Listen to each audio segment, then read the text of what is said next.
नमस्कार बंधुरा केमन आছেন আপনারা आशा करी भालो आছেন। तो आज के एक निरामिष रेसिपि सामने पुजो आसছে তাই एक निरामिष रेसिपि आपनाদের সঙ্গে শেয়ার করছি।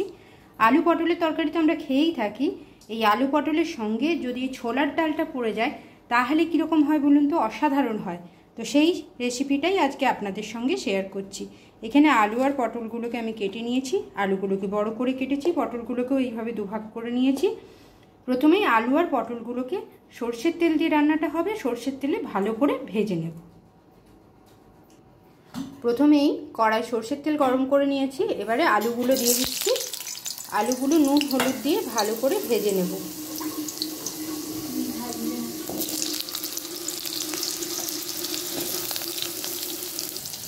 নুন হলুদ দিয়ে দিয়েছি, এবার ভালো করে একদম ভেজে নিচ্ছি। লাল লাল করে ভেজে নিতে হবে যাতে প্রায় অর্ধেকের বেশি সেদ্ধ এখানেই হয়ে যায়, সেইভাবে একদম লাল করে ভেজে নিচ্ছি। এই দেখুন আলুটা ভালো করে ভেজে নিয়েছি, এবার আলুটা তুলে নিচ্ছি। এবার এই তেলের মধ্যেই পটলগুলো দিয়ে দিচ্ছি।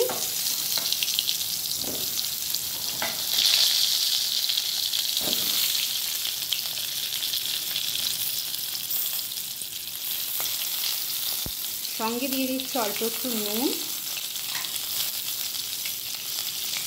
আর হলুদ দিয়ে পটলগুলোকেও একদম লাল লাল করে ভেজে নিচ্ছি।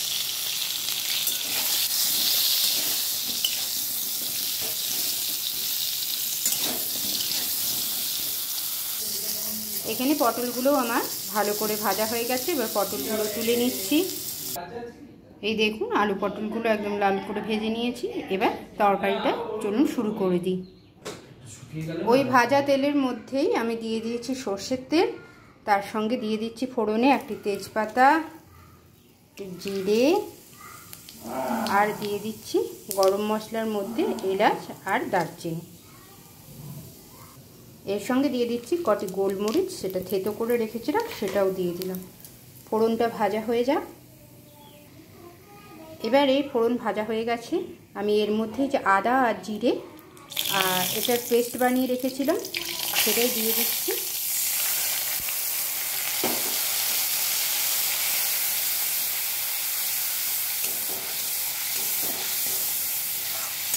এবার আদা আর জিরেটাকে ভালো করে কষিয়ে নেব।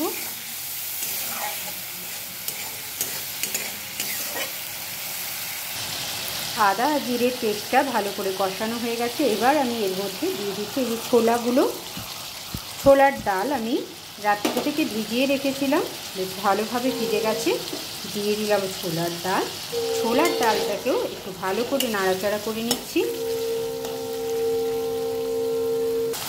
ছোলার ডালটাকে কিছুক্ষণ মশলার সঙ্গে ভেজে নেওয়ার পরে এবারে দিয়ে দিচ্ছি একটি বড় সাইজের টমেটো কেটে রেখেছিলাম, সেটা দিয়ে দিলাম। টমেটোটাকেও ভাজতে দেবো যতক্ষণ না টমেটোটা একদম সেদ্ধ হয়ে যায় আর কাঁচা গন্ধটা চলে যায়। এর সঙ্গে দিয়ে দিচ্ছি আমি নুন, যাতে টমেটোটা তাড়াতাড়ি নরম হয়ে গলে যেতে পারে, সেই জন্য দিয়ে দিলাম আমি নুন। এবার একটু ভাজতে দেব, আর গ্যাসের ফ্লেমটা মিডিয়ামে রাখবেন। যে কোনো তরকারি করার সময় গ্যাসের ফ্লেমটা মিডিয়ামে থাকলে তাহলে জিনিসটা খুব ভালো কষানো হয়। টমেটোটা গলে যাওয়া পর্যন্ত আমরা অপেক্ষা করব। টমেটোটা প্রায় অনেকটাই নরম হয়ে এসছে। এবার এর মধ্যে আমি দিয়ে দিচ্ছি এক এক করে শুকনো মশলাগুলো, যেগুলো আমরা রেগুলার বাড়িতে ইউজ করি। দিয়ে দিলাম হলুদ গুঁড়ো, দিয়ে দিচ্ছি কাশ্মীরি লঙ্কার গুঁড়ো কালারের জন্য, এবারে ঝালের জন্য দিয়ে দিচ্ছি লঙ্কার গুঁড়ো। এবারে মশলাটা কষাতে থাকবে। মশলা বলতে আদা জিরে আর নিয়মিত যে মশলাগুলো আমরা ব্যবহার করি সেই মশলাটাই ব্যবহার হবে। এবারে ভালো করে মশলাটাকে কষিয়ে নিতে হবে। এই সময় আমি সামান্য একটু জল দিয়ে দিচ্ছি যাতে মশলাটা একটু ভালো করে কষানো হয়। এই দেখুন মশলাটা কি সুন্দরভাবে কষানো হচ্ছে। মিডিয়াম হিটে রেখে মশলাটা কষিয়ে নিচ্ছি, তেলটাও ছেড়ে এসেছে, বেশ সুন্দর একটা গন্ধ উঠছে। এবারে এর মধ্যে আমি দিয়ে দিচ্ছি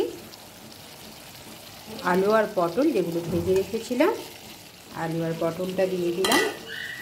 এবারে আলু পটলটাও মশলার সঙ্গে কষিয়ে নেব ভালো করে একদম সুন্দর। নিরামিষ রান্না যত একটু কষিয়ে করবেন তত রান্নার টেস্টটা বাড়বে। তাই একটু ভালো করে কষিয়ে নিচ্ছি কিছুক্ষণ। আলু পটলটা আর ছোলার ডালটা মশলার সঙ্গে ভালো করে কষিয়ে নিয়েছি। এবার এর মধ্যে দিয়ে দিচ্ছি কিছুটা নারকেল কুড়ো। এটা অপশনাল, আপনারা দিতে পারেন নাও দিতে পারেন, বাড়িতে ছিল তাই আমি দিয়ে দিলাম।